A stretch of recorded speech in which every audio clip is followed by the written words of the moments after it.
Hello, folks, and good evening. Welcome to Four Lads Had a Dream podcast network for tonight's show.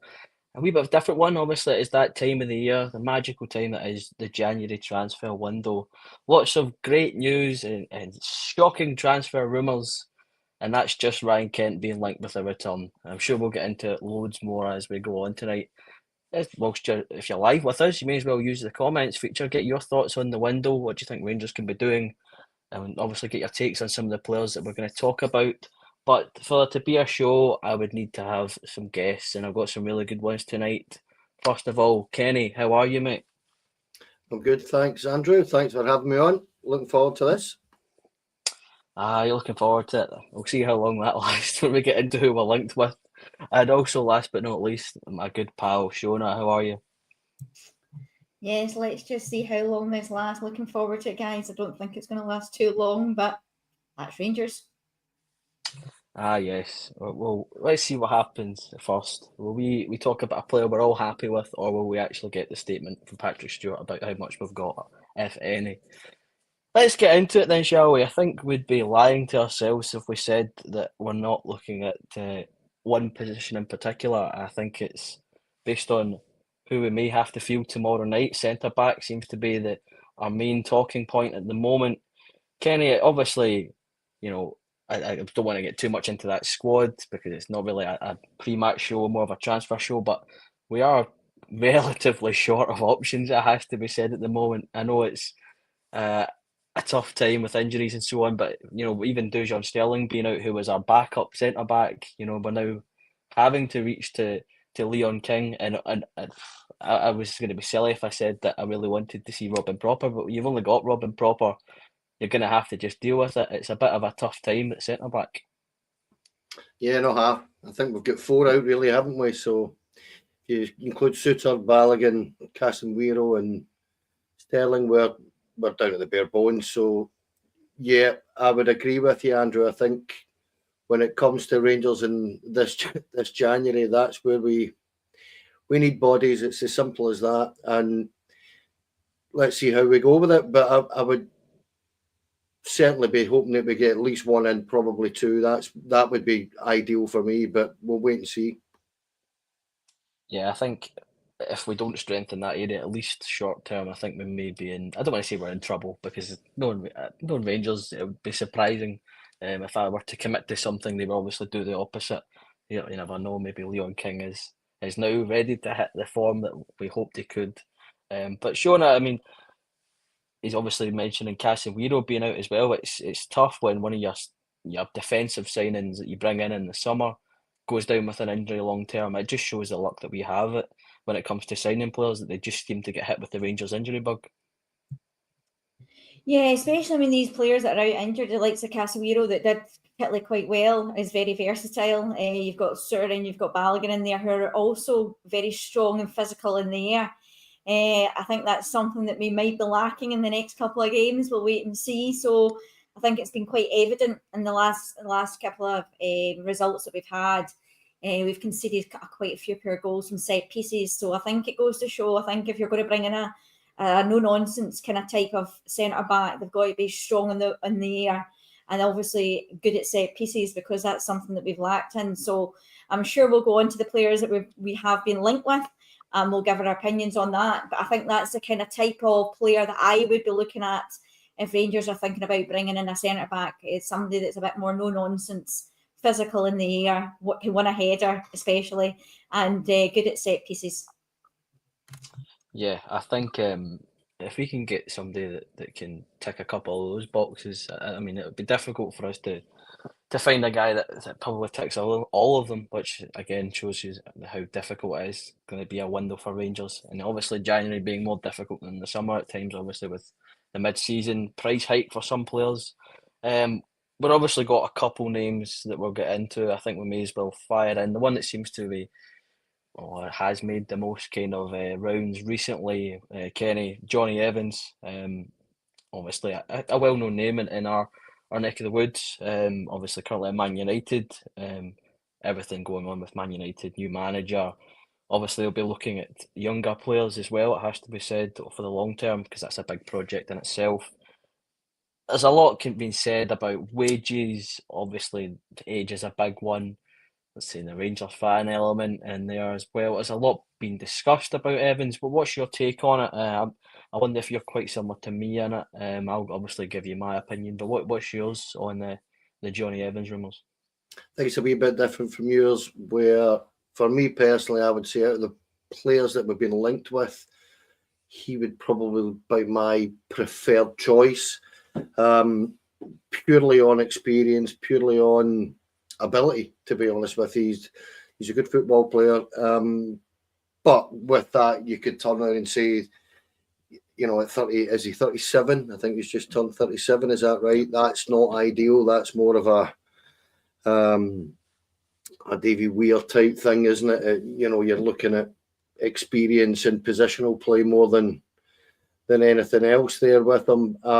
His wages will be a massive stumbling block. We know that.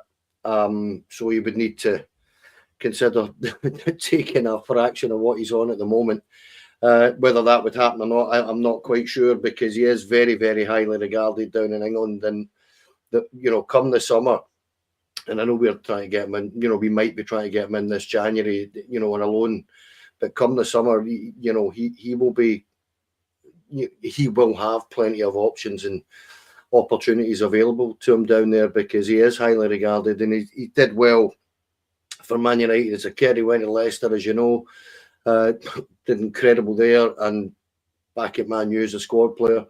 And listen, let's not kid ourselves on.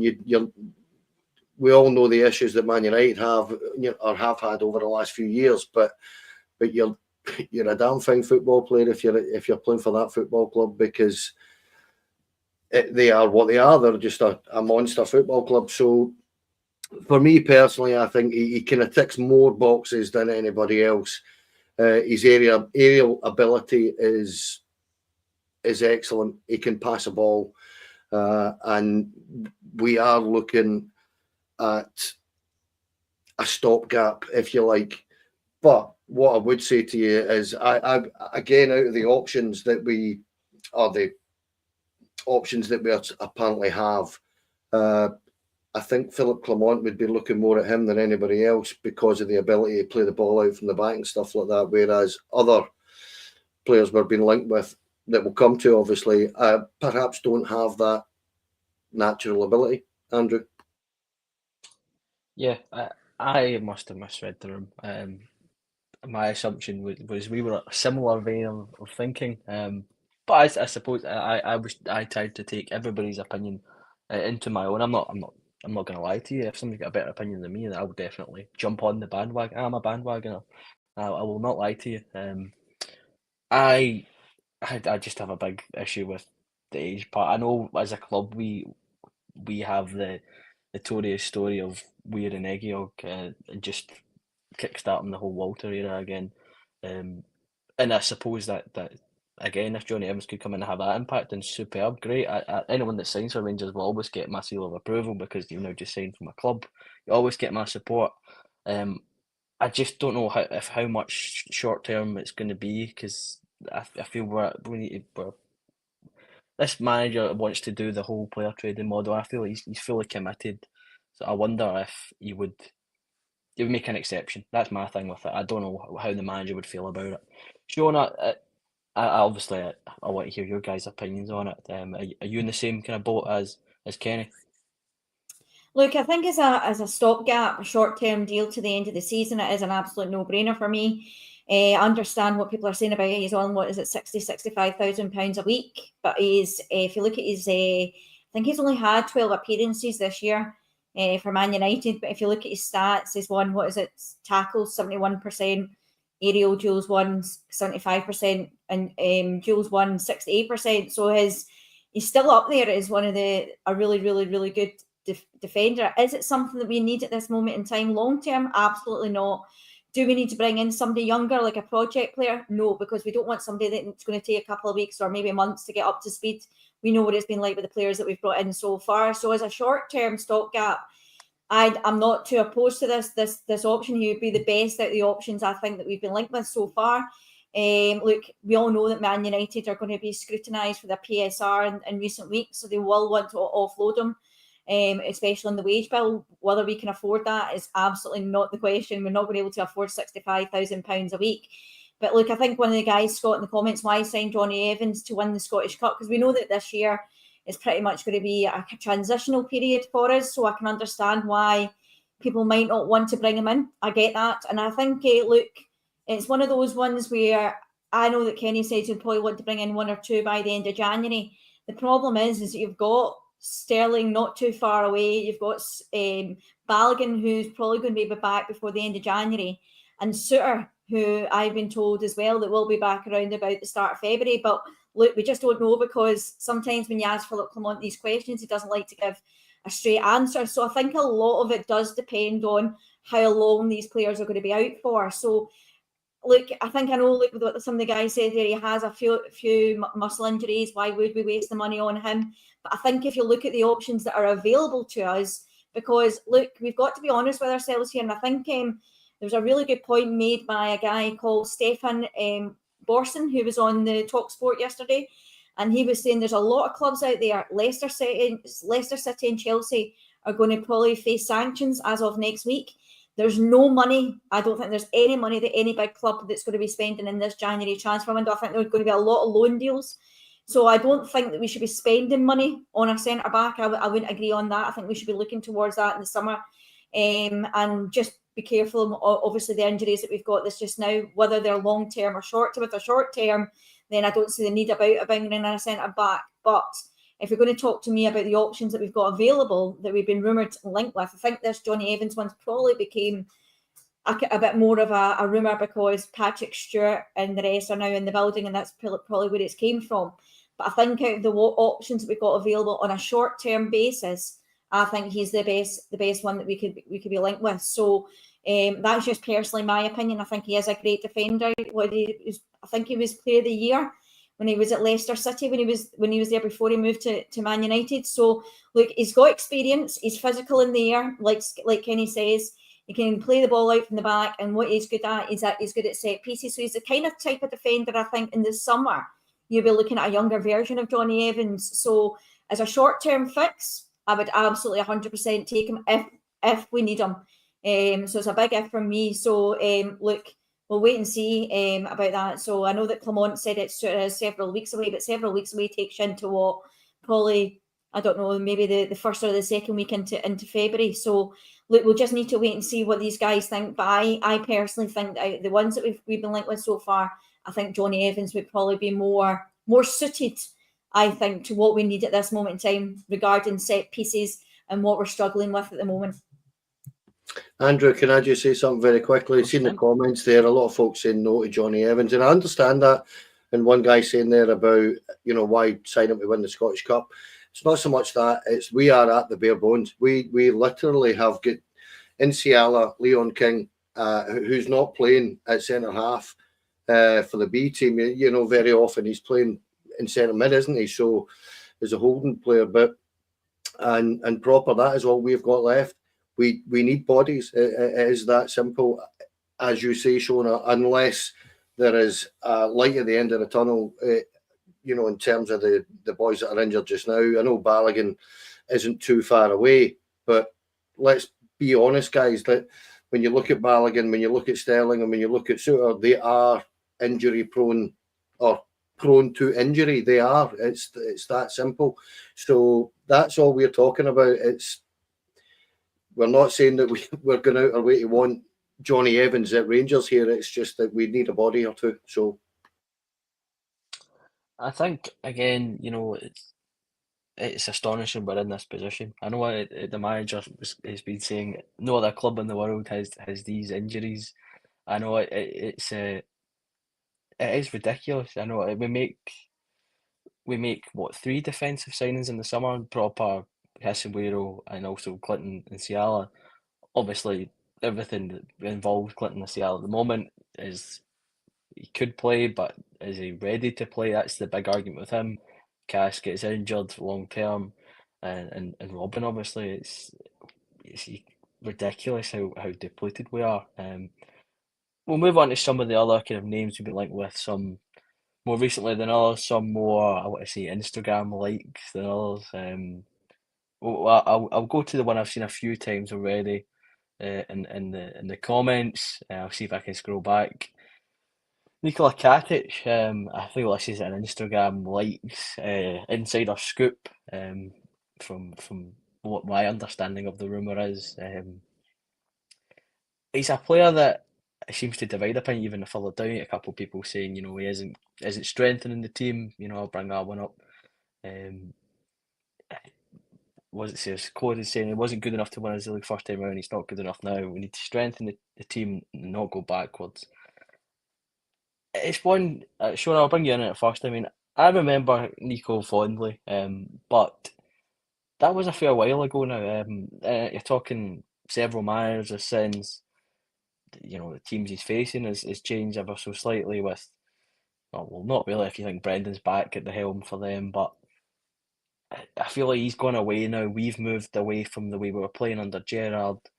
I feel like although he obviously had been at the club, he'll have known his time here in Glasgow and the tough kind of climate that it is from a media standpoint, a football rivalry standpoint.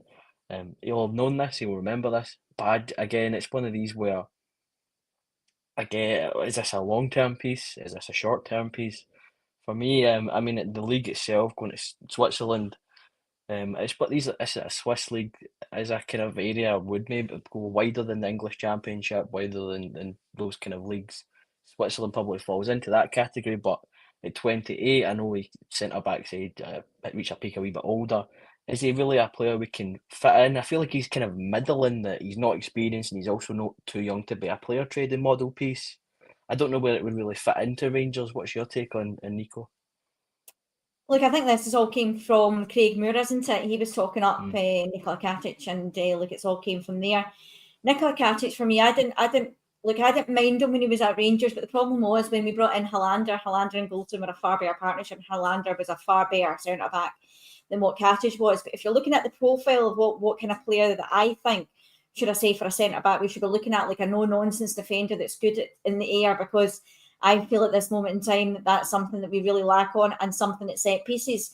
Nikola Katic fits that bill. He definitely does. Do I think we should be looking at him and bringing him back? Look, I think if you look at what is he out of contract next year, he's on, what is it? He's valued around about £1.72 million. He's on about £4.9 thousand a week. So he kind of fits that model where he's not going to cost us a lot of money. The problem is though, I don't think that we personally have the money to buy him, and I don't think I would be spending anywhere near £1.7 million on a Nikola Katic. But the profile of him is something that I would consider doing. So I like his profile. I wouldn't mind. He is not on the top of my list to come back. I would definitely have Johnny Evans on a short-term fix, because if you're going to bring in Nikola Katic for 28 years of age, now I know Balogun is probably going to leave in the summer. I'm sure we'll go into that because he is out of contract. Then I wouldn't mind him having him as a backup. It's trying to see if he's there as first choice, but is he better than Robin Pröpper?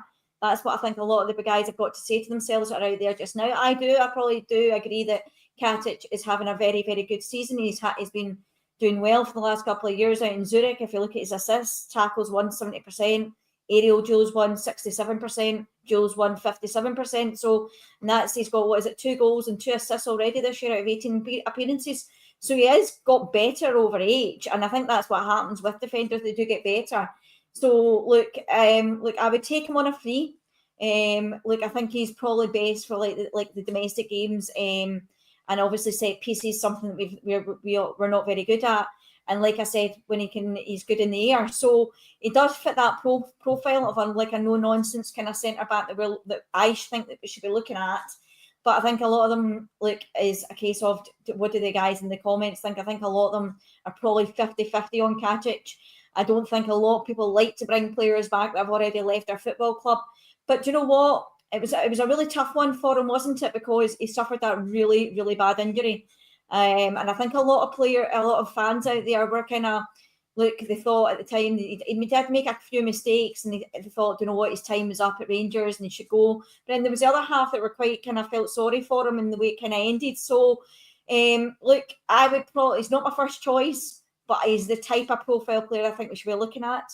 I definitely wouldn't be paying the type of money that they would want for him, I would maybe go on if it was available for a free or a lower fee than that. Wouldn't pay anywhere near, probably around about £1 million would probably be my max to be paying for it for Nikola Katic. But look, out of contract in a year's time, 28 years of age, you could probably still get a few years out of him. And yeah, look, I think, what is it, he scored 6 or 7 goals in his 2 years at Rangers, so like that's not a bad return for a centre back. But yeah, I think we definitely need somebody that can definitely be a bit more better at set pieces. That's something we struggled before. But yeah, do you think, I don't know what the guys think in the comments about it. I think Bluebells or Blue there saying contract's not up till next year, 2026, which is right. So you're going to have to pay for the lad. Apparently interest from down south as well, so little chance we'll get him on the cheap. Well, that is true. If we're not going to get him on the cheap, then I would rule it out straight away, because I think you want to look at towards the summer. But yeah, look, he wouldn't be my first choice, but that's the kind of type of profile that I'd be looking at. Kenny, before we get into a name which I'm certain will, I know how much the reaction to his name was when he was up here. Just your take on Nico. I mean, a lot can be said, obviously. Even using David Weir, an example of the age of a centre back who can still do a job for a football club. Leon Balogun's a good example of what we have at the moment. Nico, obviously, he was one of these younger guys, came in, kind of raw talent.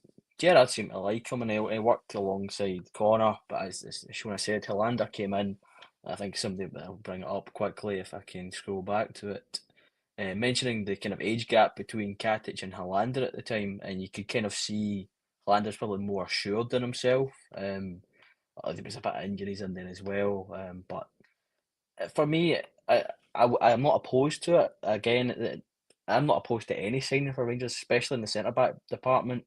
It just needs to work for us, and I don't want us to be, I know it's awful and it's difficult to obviously to obviously say at this point in time, but I need it to work for the club, and it sounds really it makes it sound really easy, because there'll be a lot of stuff going on in the background with fees and wages.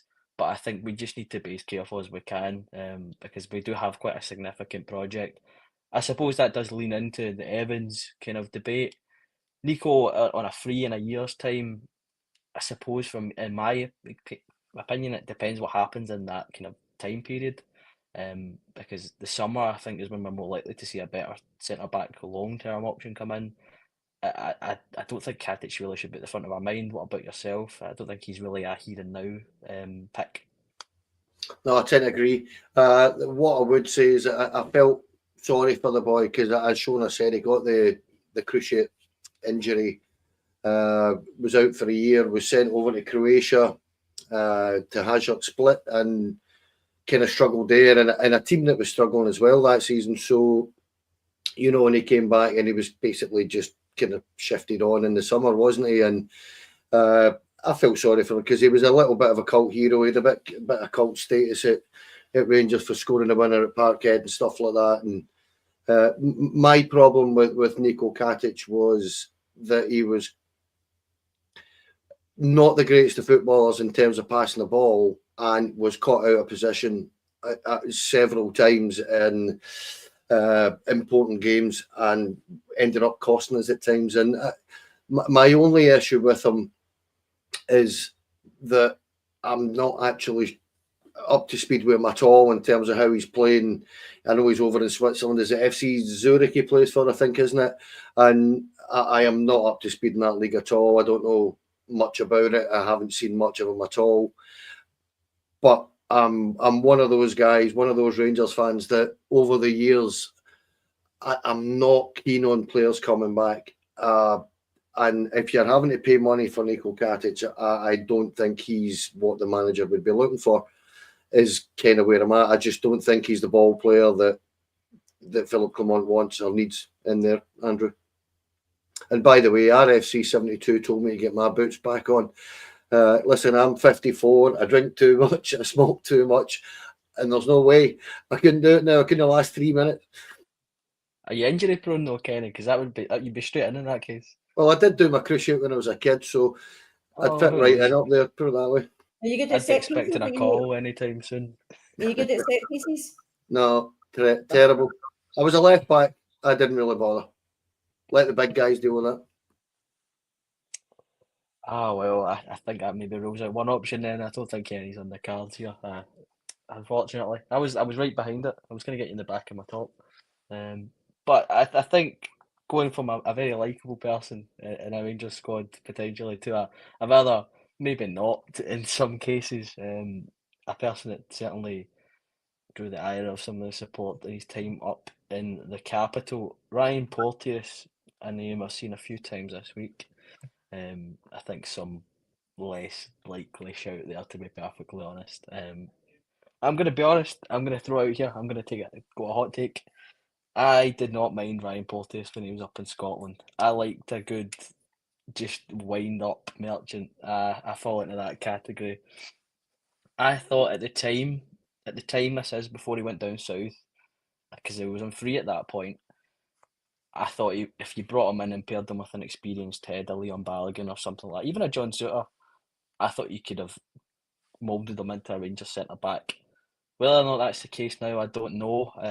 It's time's moved on. He's not in a free anymore, and he's obviously been down south, which will command what a down south signing will take to come back up here.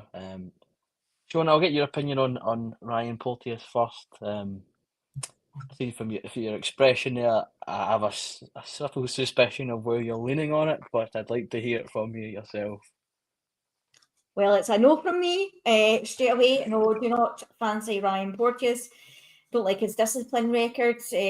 That's one thing that I've never ever really liked about Ryan Porteous. He is a bit of a wind-up merchant, but he hates us and I hate him. So that's basically as it goes. So, but look, if we get into it, look, I think he's valued around about £3 million. He's on about £5,000 a week down at Watford. I don't think personally we can afford to buy him. I think he's out of contract. Is it 2027? But look, looking at his stats, 22 appearances, 2 goals in the Championship.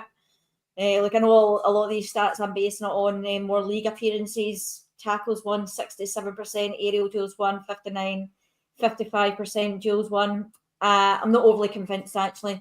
So no, personally not for me is Ryan Porteous. I'll pass it on to Kenny pretty soon, but I think if you had gave me the option, I know he's 25. I think if you gave me the option of Katic and Johnny Evans would be at the top of my list. I would have Katic second, and I wouldn't even have Ryan Porteous on the list. So no, he's a no for me. Just personally, I know I don't want to bring it in a personal opinion here, but it's just I've never ever really rated him. I think he's done okay down at Watford, but I think it's in the Championship. I didn't think he did particularly well up here. I thought it was okay. He went down there. I think he got actually quite a decent move when he went down there to Watford. But look, no, I would not be taking Porteous at all. I think we could do better. If that's the kind of money that we're looking at, I think possibly we could be looking at a bit more, I don't know, a wee bit kind of further afield and get somebody a wee bit better, a wee bit younger. I don't think, look, yeah, I think he's quite good at maybe set pieces. Is he that good in the air? I'm not too sure. I haven't really seen him recently. I'll be honest with that. So, but no, definitely not. Kenny, I mean, again, I don't see it. It falls into the category. I don't see it happening. First of all, and to me, the time of doing that move is past. When he was in a free before he went down south, that was the only time you could really take him and hope to mould him into a Rangers player. Attitude problems, maybe disciplinary record. Obviously, we've seen that in the Euros. Be quite an erratic challenge is one way of saying it. I think that's not happening. That's the category I chuck it into. It's a no. You stole my thunder a bit there, Andrew. I was going to point to the penalty he gave away, the red card against Germany, and that epitomises that boy. A crazy challenge that causes your team all sorts of bother. We've seen it often enough when he was up at Hibs. I mean, I don't know how many times he gets sent off against us, 2 or 3 anyway. Just by absolutely brainless decision making. Oddly enough, the boy, if he had, and I don't want to be too condescending, but if he had an actual brain in his head, he'd actually be a decent enough player, I think. But he's just a hothead, and he's not what we need. And that's me being as kind as I can be about him. I'm just not a fan of the boy at all. At the end of the day, John Souttar and him play the same position, and they're, 99 times out of 100, 99.9 times out of 100 are going to take John Souttar over him. So he's just not my cup of tea, Andrew. Not good enough for Rangers, that's what I would say.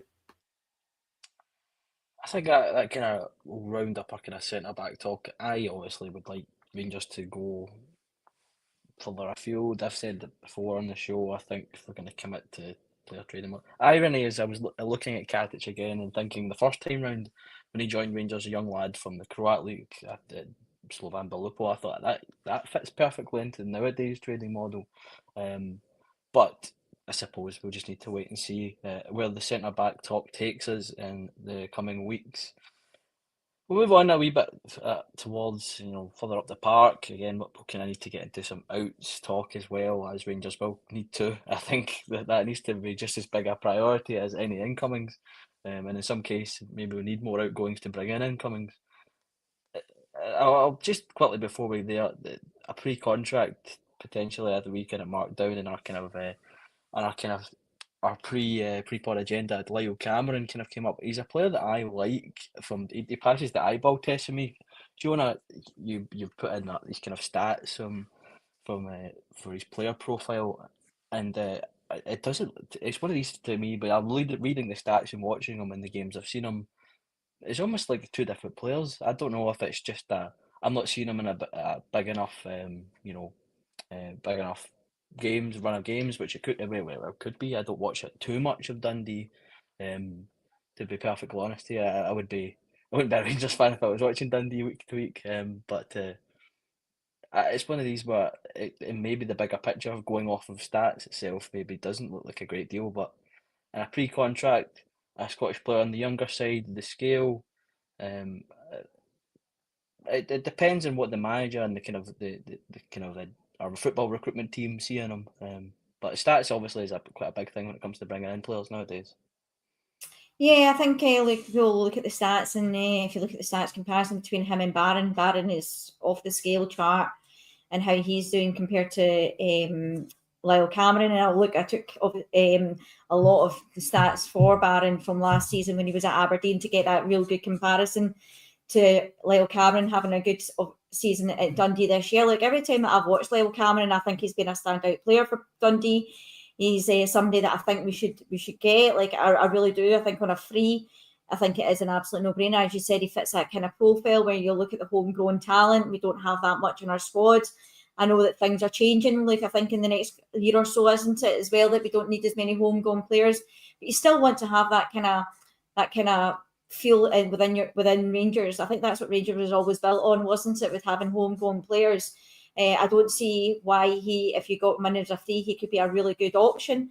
It's just been able to take that step up to Rangers. But like I said, every time that I've watched him, I've been quite impressed. But just like when you look at his league stats in comparison to Barron, it just doesn't look at good reading. But look, stats can be something that some people like, some people don't. I know I quite like them, and like everybody's entitled to their opinion if they don't like them either. But like I just don't think for me they were looking great in comparison to Barron. So I hope, because you know what it's like, we've picked up players from the Scottish Premier League before, and it really hasn't worked out. You look at the likes of like Jake Hastie, Michael Halloran.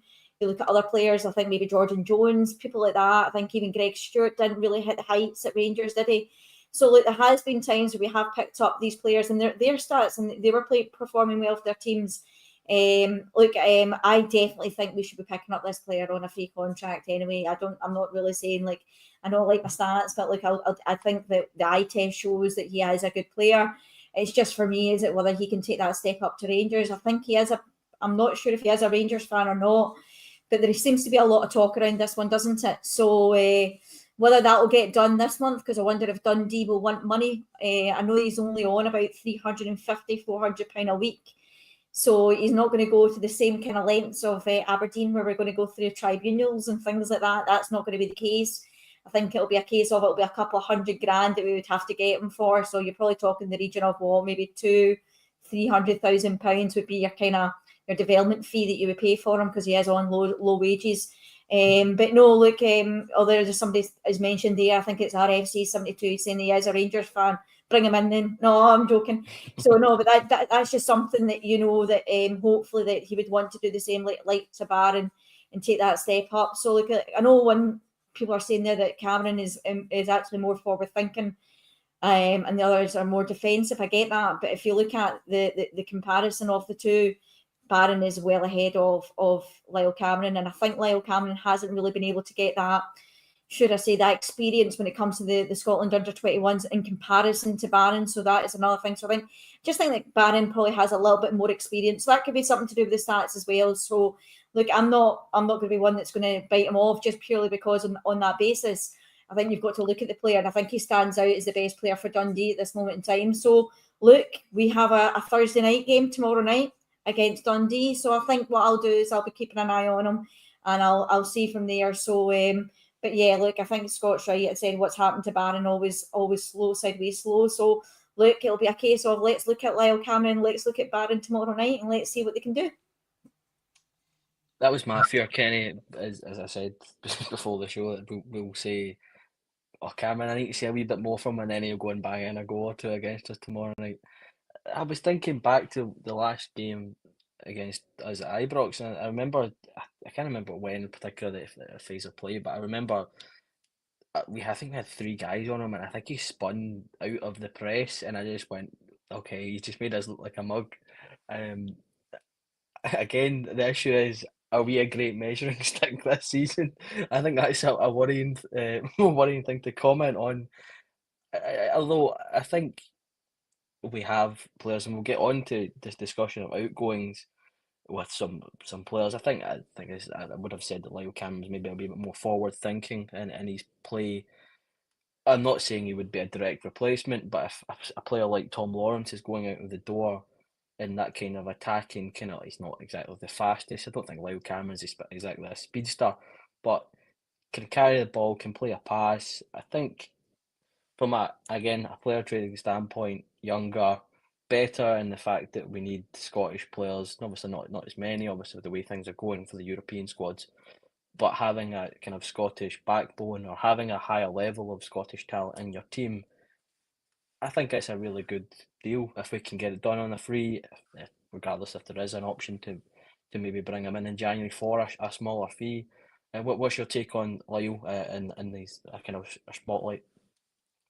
I kind of totally agree with the pair of you, actually. I think any time I've seen him, he's caught my eye. He's a good player.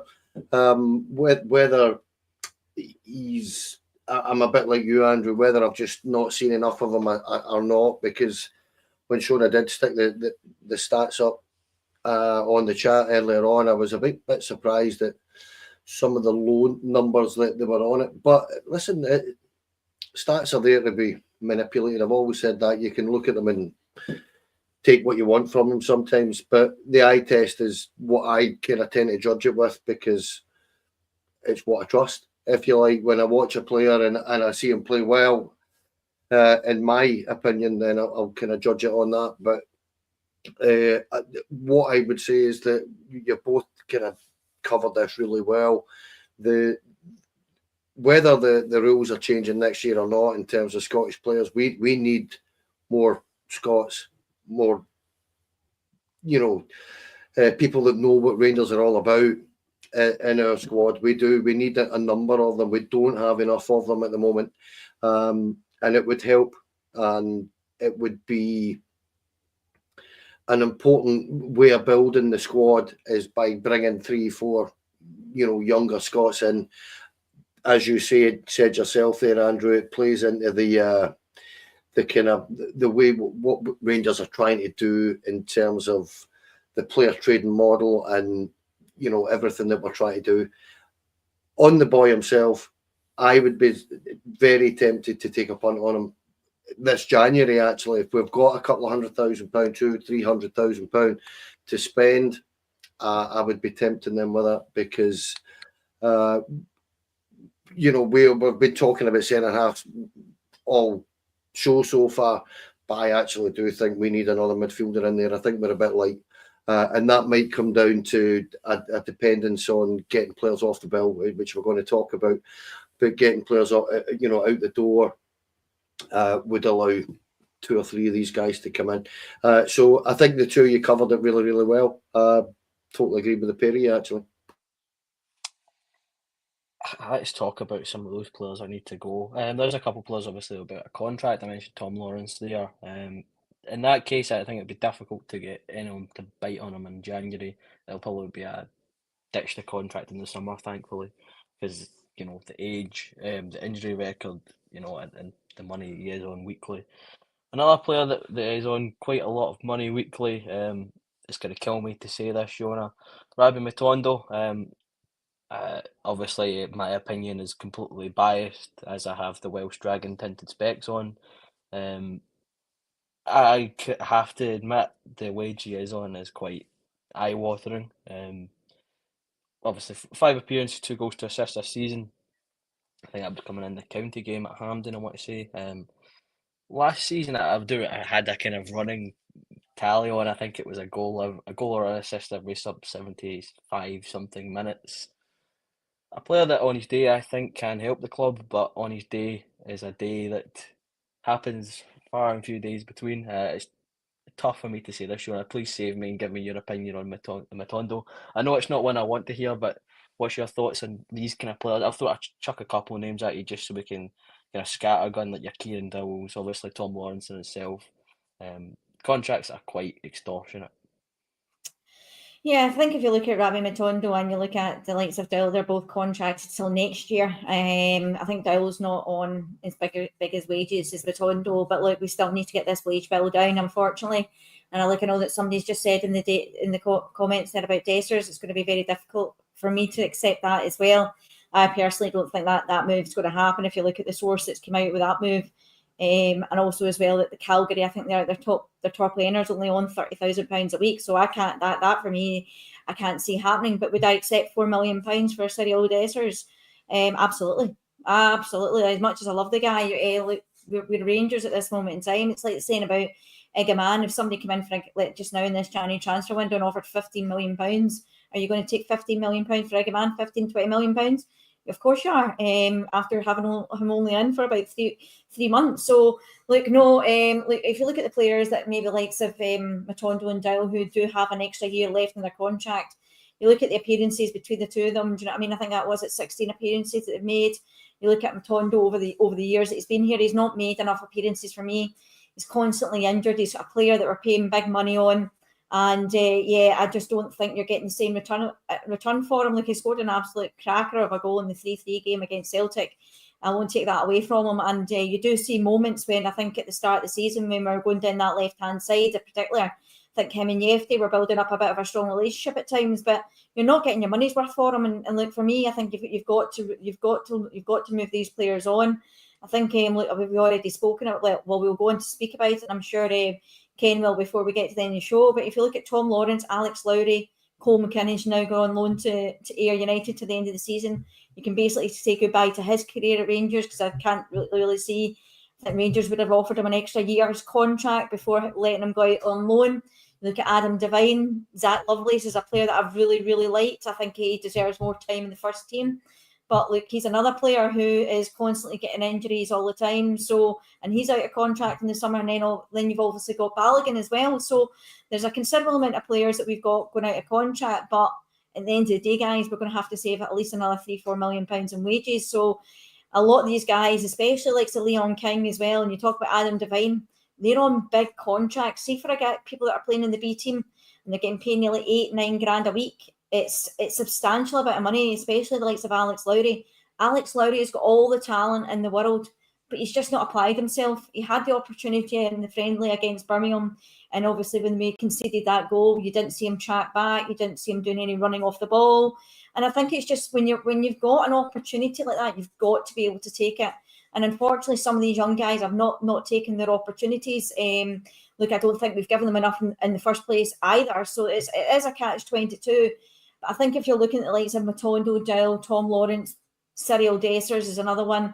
Even the likes of, I know that maybe I'll get a wee bit of scrutiny in the comments, but if you're going to get decent money for the likes of Ridvan and Hadji, I think you've got to look at these. I think we're now in a position where we don't have any money to spend, and this is what I keep saying to people that I think this January transfer window, and I'll just be honest with everybody that's in the comments, I don't think we'll sign anybody. I think it's more about who we can offload more than and saving wages that way than who we're going to be bringing in. So look, that's just my opinion. And look, I know people are saying in the comments there that McKinnon is better than Dill. I understand that. And why did we sign Cortez? Well, we've got the obligation now to buy Cortez. And you look at Cortez's stats, and his is not really shining light, is it? So in the past year and a half that we've had him. So yeah, I think look, a lot of these guys haven't really stepped up. They haven't really done what we should do or expect as a Rangers player. And I think if you look at all the players that I've mentioned, apart from maybe Leon Balogun, I would probably say it's their time to leave Rangers and save the money and rebuild and see what we can get money-wise, because we saw what we got in the summer, what we got money-wise for the players that had left. And I think you'd be saying to yourself, do you know what? If anybody comes in with even £500,000 or £2 million from the likes of between Tom Lawrence, Matondo and Dill, I would take the £2-3 million for them. Kenny, I'm just looking. It was very difficult when Shona was saying Dill is on less a week than Dill. Dill's on less a week than Matondo. I was thinking from it being 16k a week from when it's reported, I was thinking that's 16k well too much for what he brings to the team. That's just me. For every incredible hyping comment I have with Matondo, there's going to be a dragging down comment for Kieran Dill. I just couldn't understand it. That move altogether. I think this piece again. I don't want to drag a person down. I think it's from a club standpoint more. I think that kind of era, thinking about those players when they got brought in, the Dill, even thinking Matondo and Lawrence came in the same one. I think Dill was even after that, but just those are head scratchers, and in terms of how much we were offering a week. I think it's. Well, obviously, we've seen it in the summer with how much we're willing to take just to get the wages off the bill in some players' cases. Again, we obviously would have discussed it in the summer. It's a damning statement on the recruitment from that period of time. It's almost ridiculous. Well, listen, you can expect it this January, you can expect it in the summer, the same kind of thing. It's a fire sale with some of these guys. It's just get them off the wage bill because, you know, Tom Lawrence I actually quite like as a player, but the injury record just means that you can't contribute the way that you want or expect him to. Kieran Dowell,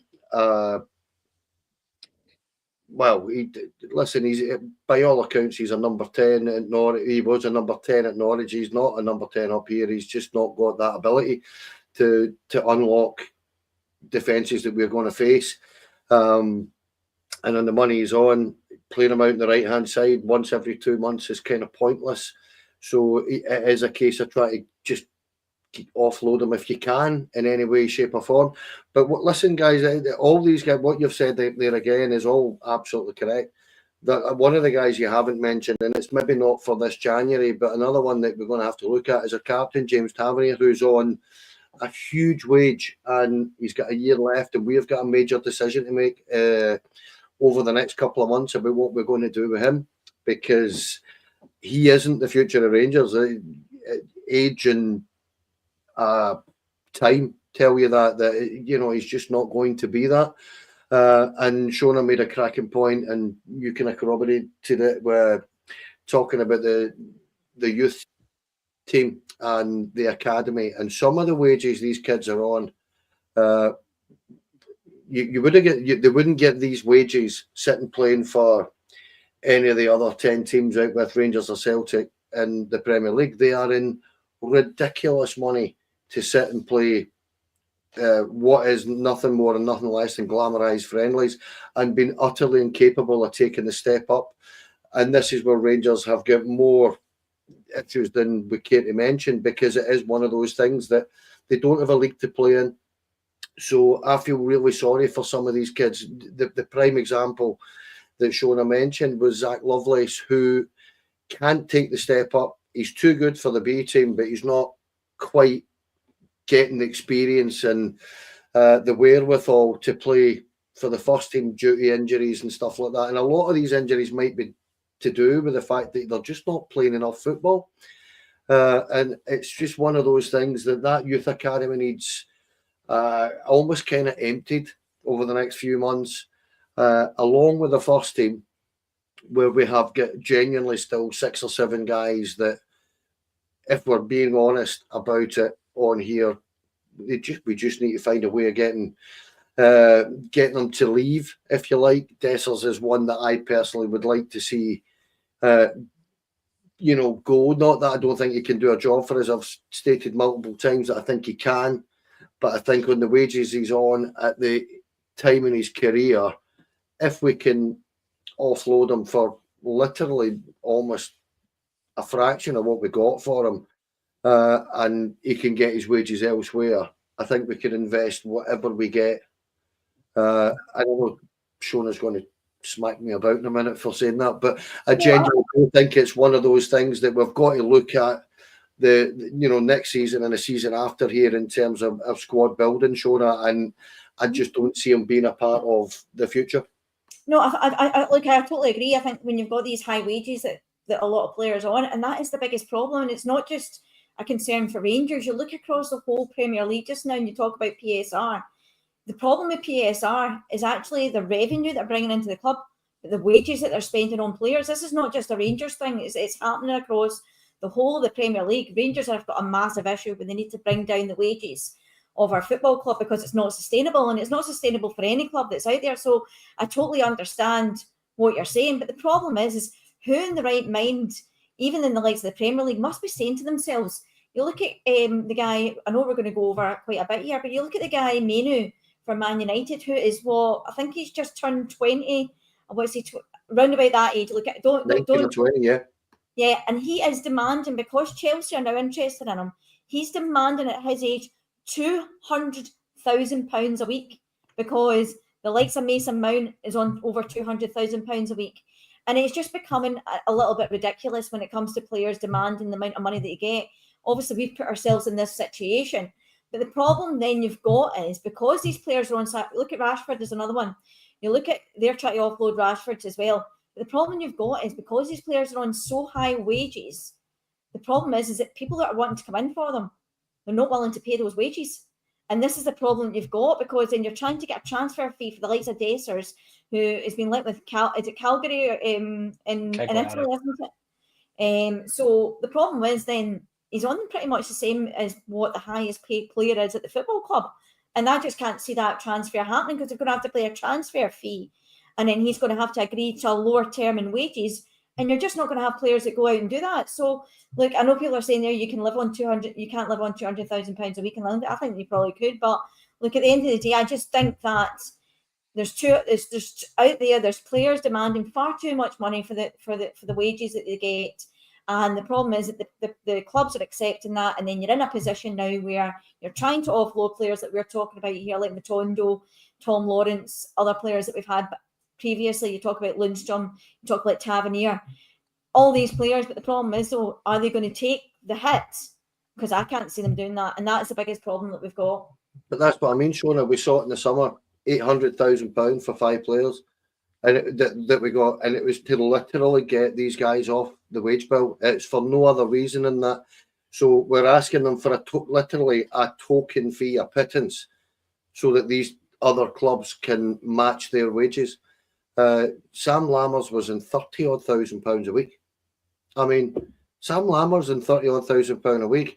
Now, who in their right mind at Rangers thought that was a good idea? Now, we all know who it was, but the point I'm making is that this has happened time and time again at Rangers, and it has to be addressed. And this is where I've been saying this, on the flagship for the past few weeks. I genuinely do feel that the manager's trying to do the job with one hand tied behind his back. Now, yes, he's made plenty of mistakes. We all know that.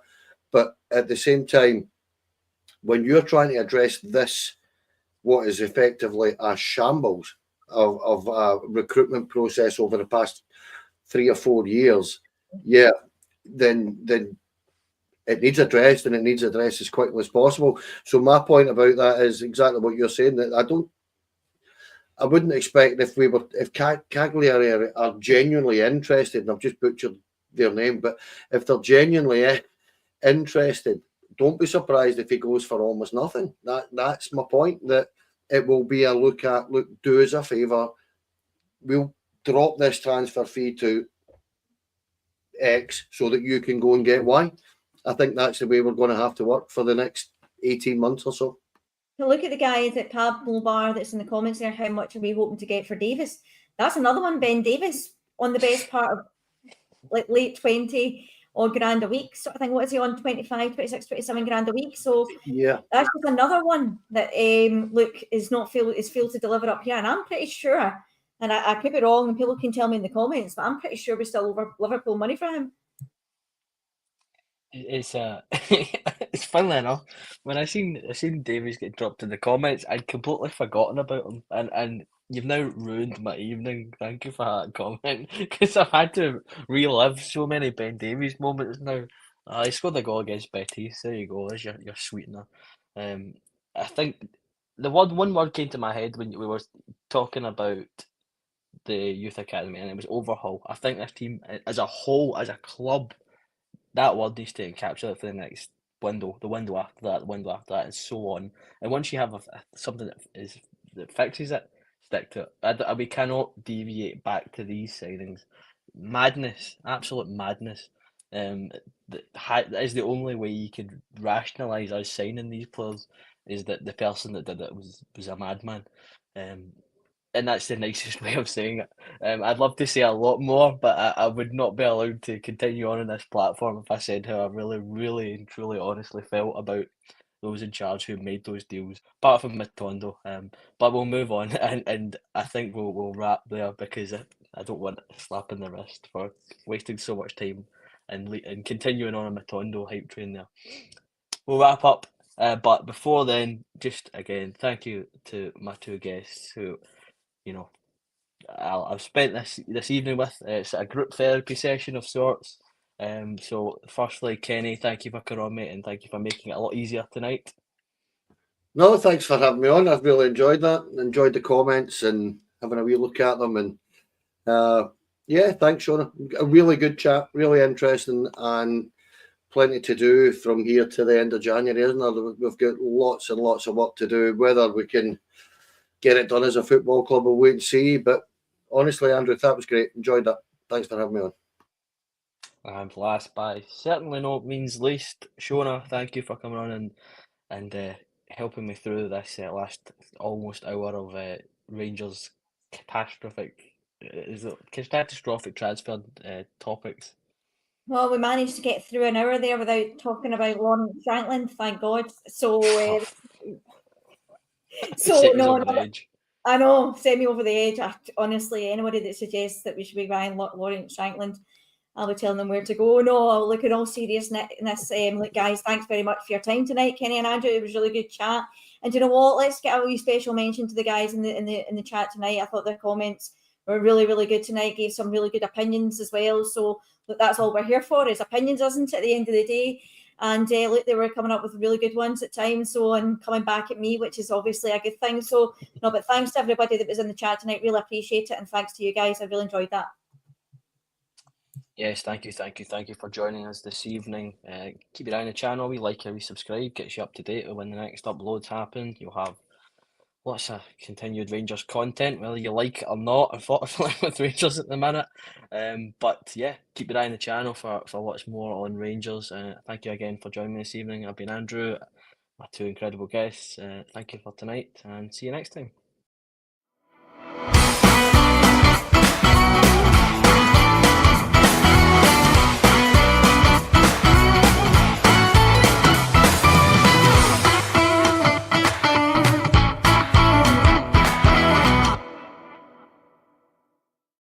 Four Lads podcast is sponsored by Rhino Express, Clyde Joinery, Athol Industrial Solutions Limited, and CSD Air Conditioning, along with Art of Gold. Thank you for listening or watching the podcast. We hope you enjoyed the show.